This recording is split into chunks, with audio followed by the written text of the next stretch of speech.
All right, now I'm going to read my live and let live story. There was a young man who was walking down a road, and in the pathway he saw a cobra. It was a king cobra, and there was no way around it, and he had been taught that if you ever come upon a king cobra, you're never supposed to run. He knew he had three alternatives. He could take the stick and hit it and try to kill it. The second one was to stay where he was until it left. And the third one was to stay still and see if it was going to attack, and only then try to attack back. But instead of any of these, he decided to do something totally different. He put his walking stick on his shoulder, and leaving a really large diameter and distance between him and the snake, he slowly began inching past the creature. The king cobra is pretty intelligent, and the snake knew if he wanted to bite the young man, all he had to do was to leap, and then he'd have him. But he also knew that if he didn't leap far enough, the young man would kick him with that stick and hurt him. Therefore, he decided, since the young man was letting him live, and was just passing on, that he would also let the man live and not try and attack. And so the matter ended. Late that night, the young man reached his home, and he opened the door to his house, and he went in. It had been a very long day, and he was pretty hungry, so he headed to the kitchen and made his dinner. And then, yawning, he entered the bedroom where he saw his wife sleeping peacefully. But much to his surprise, right on the pillow next to her sat the very same king cobra that he had seen earlier that day. Now, this was an extremely intelligent young man, so he didn't panic. Instead, he quickly thought up a plan. He calmly and quietly walked past the cobra. He left a large distance between them. And once he was out of the room, he rushed to the kitchen, took a pot of milk, and put some milk in it. And then he brought it back to the room, planted it on the floor next to the bed. And to his relief, the king cobra slid off the bed, went up to the pot of milk, drank from it, and then slipped out of the house. The next day, out of gratitude, the young man and his wife both went to the temple to pray and give thanks to God that they hadn't been harmed. While they were there, the head priest came up to them, invited them into his personal sitting room. And the priest said, "Son, I have a job for you if you'll oblige me." And the young man said, "Babaji, my pleasure. What can I do for you?"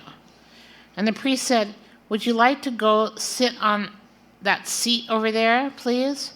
And he pointed to the seat where he, the priest, would sit. He's the head priest. The young man was very, very much surprised. A devotee, a real devotee, will never sit on the seat of the teacher, never. Because to him, that seat is just like an altar, and you don't sit on an altar. The master's seat is the altar of a student. So the young man said, "Sir, I can't do that." And the priest said, "I'm telling you, do it."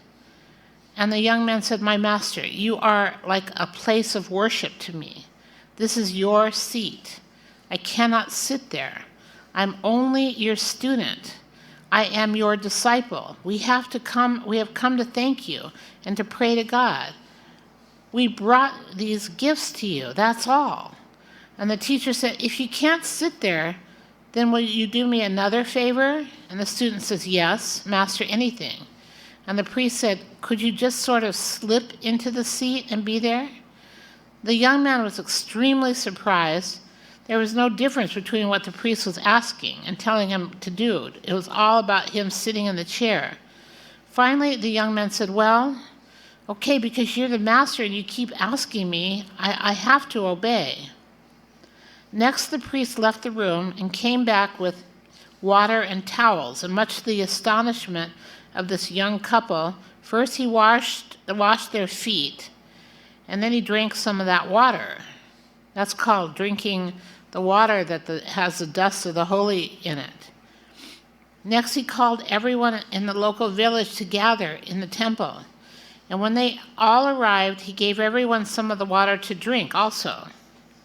After the ceremony was over and everybody had gone home, the young man got down from the master's seat and said, "Sir, what are you doing?" And the master said, "Son, I have to tell you something. In 7 days, I'm going to leave my body. And this morning, I dispatched my messengers to go to every congregation in the country and invite them to come here in 7 days. But I must also request that you not be here at that time. You'll be asked to come later, and at that time you will sit on this throne and you will be proclaimed the master.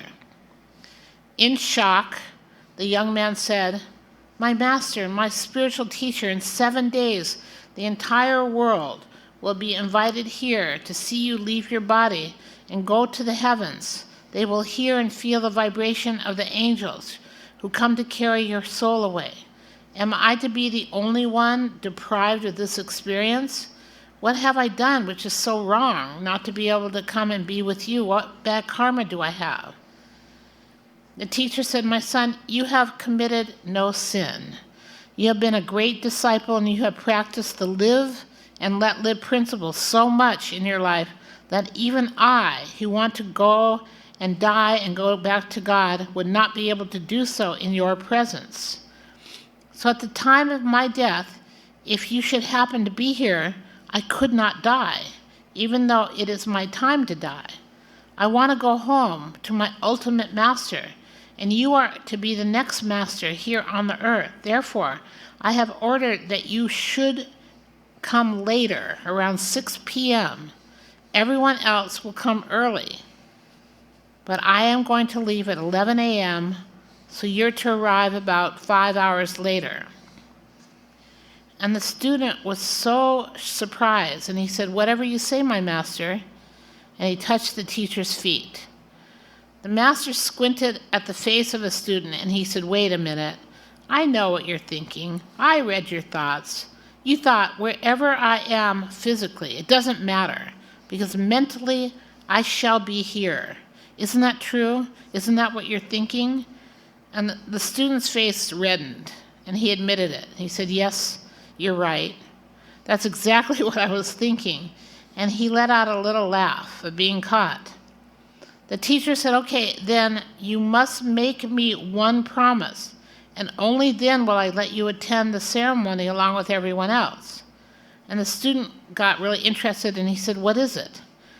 The teacher said, "My only command is, please let me die." And the young man looked very sad, and he said, "But master, why?" And the teacher said, "Unfortunately, I have a student like you, and now I cannot even die if you don't wish it. Your love is so powerful that you won't let me die, and the principle of let live is so powerful in your life that I must now command you to let me die. Only then will you be allowed to attend." So this student, who later became very famous, was able to heal people from diseases, from death. He came that day and prayed and sent his own master through the valley of death and helped him to drop his old Tattavad body. You all think healers are men? No. A healer is only a person with the consciousness which believes in the let live principle. So let live is the real worship of the principle of life. It's not enough to believe that thou shalt not kill. One step further is to let live. Sat Nam.